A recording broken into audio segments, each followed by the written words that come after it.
Ghetsis is one of the most terrifying villains in Pokemon. The game is already scary itself, but it goes even further than that. You won't believe some of the things he did and the intentions he had.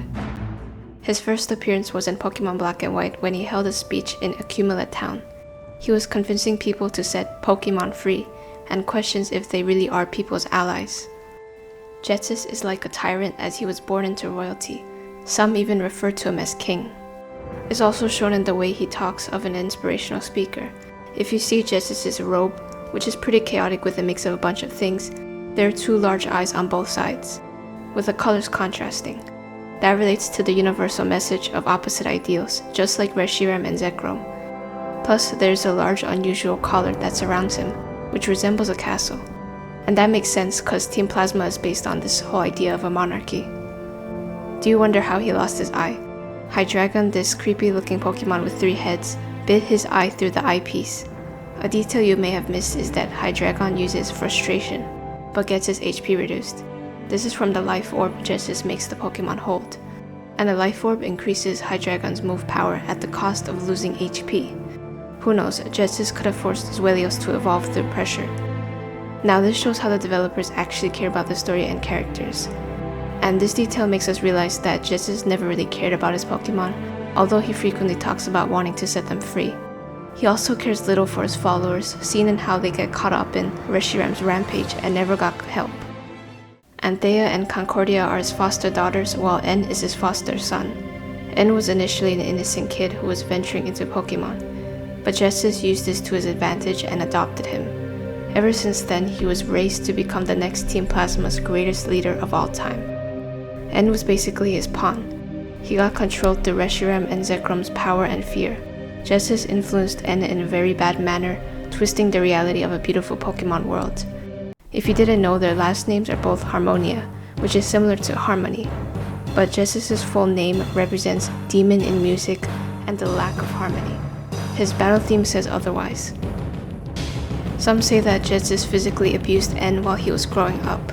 He calls N a warped, defective, and a freak after he loses a battle to the trainer. Ghetsis gets extremely furious when things don't go according to his plan. Although he was seen masked in a calm demeanor, he reveals his true nature as the game goes on and on. This is seen when he battles the trainer in a fit of rage. Not only is his team extremely powerful, he's the only Pokemon villain leader known to have 6 in the party. And they're all multiple types ranging from an Electros to the ultimate Hydreigon that literally knows both Fire Blast and Surf. Ghetsis is the only villain in Pokemon that has attempted to take the protagonist's life. He will go that far just for things to go his way. He desires to eliminate Hilbert and Hilda in order to secure N's place as hero. In the second game, Ghetsis does this again with Kyurem, in which he orders the Pokemon to freeze Nate or Rosa with Glaciate. But thankfully N came to stop him. That's crazy, not even Giovanni would do something like that. And Ghetsis counted on N to bring a dragon in order to forcibly revert it to its stone form through DNA splicers.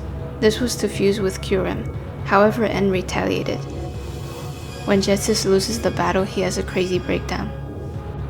Even though Ghetsis wishes to stop Pokemon from being captive towards humans, his true motive is to actually be the only one with Pokemon when everybody has abandoned them. That would allow for him to become an absolute ruler with a horrifying amount of power. Just imagine if Ghetsis is like this now, he would be 10 times worse if he was in full control of Unova. I could envision that he would harm both Pokemon and people. He also wanted to completely destroy Champion Alder, but it was unsuccessful. And keep in mind Ghetsis is 6'6" tall. Who would win in the battle? Alder or Ghetsis? On top of attempting to freeze the protagonist, he freezes the entirety of Obelisk City, which puts countless amounts of lives at risk. That is until the Shadow Triad takes Ghetsis away, and lets the player know that he has lost his heart. He makes a return in Pokemon Ultra Sun and Moon, where, if you know, has a Team Rainbow Rocket. This was an alternate world where plants had succeeded. For Ghetsis' case, it was to separate Pokemon from humans. There is one theory that he may have already eliminated Hilda and Hilbert at this point in time. Well, now he intends to use Giovanni as his pawn, instead of N, in order for him to gain even more power. But he wasn't able to do this because the player defeats Ghetsis and in a flash of anger, strikes Lily to the ground. He takes her as hostage and threatens the player to throw down their Pokeballs if they want Lily to be safe. Eventually, Chorus rescues Lily, and even he doesn't like Ghetsis. In the beginning, Chorus did help him with giving a device for Reshiram, but he knew that Ghetsis was getting too wicked and used a machine to warp the villain back to the original world. Unlike most Pokemon villains, Ghetsis has no redeeming qualities and there's not much we can sympathize with. He did a lot of terrible things that no other villain has done before. Do you think Hydreigon was justified in getting rid of Ghetsis' eye for all the cruel things he did? Thanks for watching. Remember to hit that like button and subscribe to make sure you don't miss out on new videos. See you next time.